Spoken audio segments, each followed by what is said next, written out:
The scent of lavender used to be my favorite. It was the smell of Sarah's skin, her shampoo, the fabric softener she used. It was home. Now, the faintest whiff of it makes my stomach clench, a sour reminder of everything I've lost, everything she destroyed. I'm not usually one for melodrama, but I guess when your life is a tragedy, you're allowed a little theatrics. We've been married for 7 years. 7 years of shared dreams, quiet mornings with coffee, and boisterous laughter echoing through our little house. We weren't a fairy tale couple.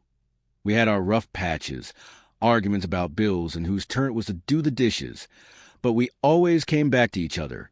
A solid foundation built on love and mutual respect. Or so I thought. I remember the day it started, the day my world began to tilt off its axis. Sarah had been distant, preoccupied, the sparkle in her eyes dimmed, replaced by a strange sort of restless energy. She'd come home late from work, claiming extra meetings, her explanations laced with subtle, practiced nonchalance that didn't fool me. My gut churned with a dread I couldn't quite name.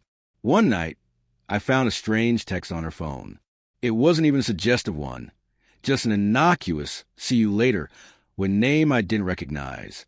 But the underlying current of intimacy, the way it sat on the screen, felt like a punch to the chest.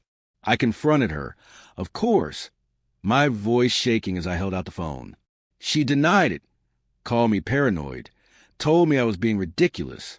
But I saw the guilt flicker in her eyes, the subtle twitch of her lips, the micro-expressions I'd come to know so well over the years. I started paying attention, really paying attention. I noticed the extra care she took with her appearance, the new perfume she wore, the way she jumped whenever her phone buzzed. I became a ghost in my own life, silently observing the unraveling of everything I believed to be true. I couldn't eat. I couldn't sleep. Every night I'd lie in bed next to her, the space between us feeling like a gaping chasm. I traced the lines of her face in the darkness, wondering who she saw when she looked at me, if she saw anything at all. I did some digging, a painful, agonizing process. Turns out the extra meetings weren't work-related. They were with a man named Marcus, a bodybuilder from her gym, all bulging muscles, and a smug grin plastered on his face in the few photos I managed to find online. The "see you later" text was just the tip of a very nasty iceberg. The messages were explicit, vulgar, even a shocking contrast to the woman I thought I knew. I learned about their clandestine rendezvous, whispered promises, and the sheer disrespect for our marriage laid bare in black and white. The knowledge was like a poison seeping into my bones, rotting away at the foundation of my soul. I felt a cold fury take hold, a quiet rage that simmered beneath the surface. I wasn't going to scream. I wasn't going to beg. I was going to make her understand the magnitude of her betrayal, the consequences of her actions. I started my plan subtly, methodically. I acted as if I was oblivious, as if nothing had changed. I continued with our routine, the morning coffees, the forced smiles, the hollow conversations. I even went through the motions of intimacy, the touch of my hand on her skin, now feeling like a cold, detached exercise and performance. The only difference was I was watching every detail, every interaction, filed away for later. I changed our finances subtly. I opened a separate bank account, started diverting money little by little, a drop at a time. I made sure my name was on every important document, every asset, while subtly removing hers. I consulted with a lawyer, understanding all the legal implications of her infidelity, the steps I needed to take. It was a slow burn, like the fuse on a stick of dynamite leading to an explosive climax. I waited for the right opportunity, the moment when she was most vulnerable, most exposed. It came on our anniversary. We were supposed to go out for dinner, celebrate our love, our history. Sarah had even bought a new dress, a slinky red thing that looked more like something she would wear for Marcus than for me. I booked a table at our favorite restaurant, the one where we had our first date. It was perfect, the kind of romantic setting that would make anyone feel safe, secure.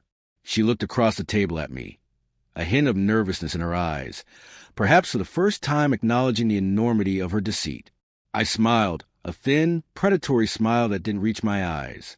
"I have a surprise for you, Sarah," I said, my voice deceptively calm.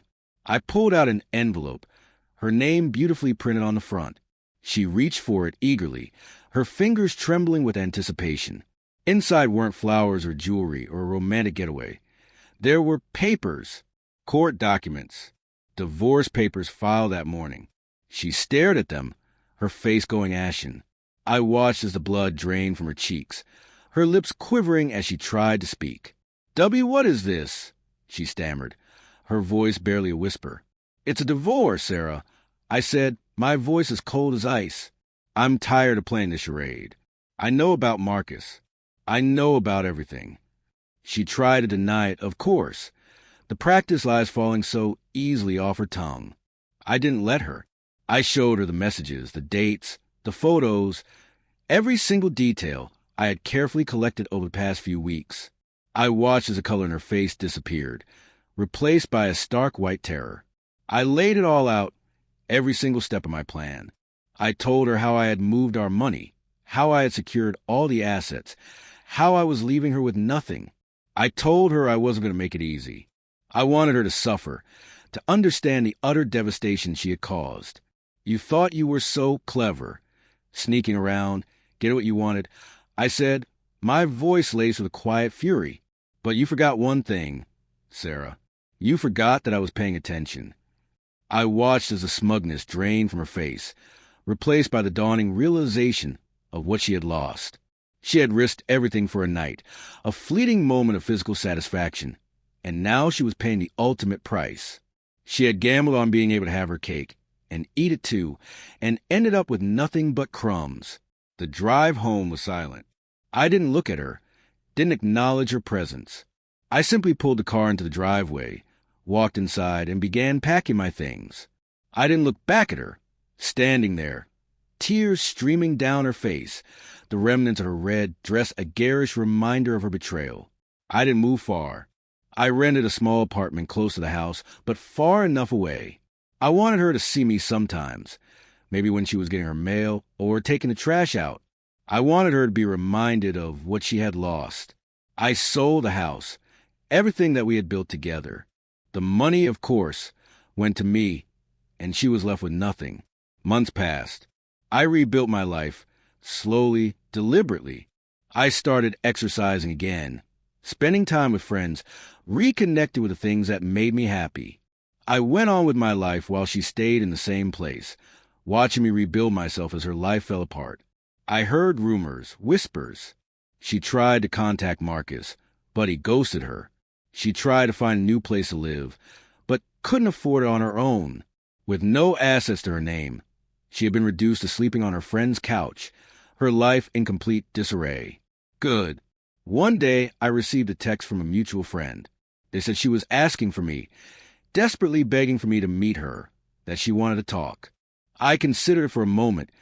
The small part of me that still held on to the memories of our life together, the good days, the laughter. I agreed, not because I wanted her back, but because I wanted to see her, to look at her face and know without a doubt that what I did was right. We met in a coffee shop. She looked terrible, haggard and worn. The light in her eyes was completely gone. She had always been so vibrant, a ray of sunshine, but now she looked like a storm cloud, dark and menacing. She started crying the moment she saw me, falling on her knees, begging for forgiveness. I didn't say a word. I simply watched impassive as she spilled her heart out, her voice cracking with every tear. She said she was sorry. She said she made a mistake. She said she loved me. "It's too late, Sarah," I finally said, my voice calm, measured, devoid of any emotion. "There are some mistakes you can never come back from. You made your choices. Now you have to live with the consequences." I stood up, turned my back on her, and walked away, leaving her on her knees, sobbing in the middle of a crowded coffee shop. I didn't feel pity. I didn't feel remorse. I felt nothing but a cold, quiet sense of satisfaction. I had my revenge, and it was exactly as sweet as I had imagined it would be. The lavender smell still lingers sometimes when I'm walking down the street, a faint echo of a life I used to know, but it doesn't hurt like it used to.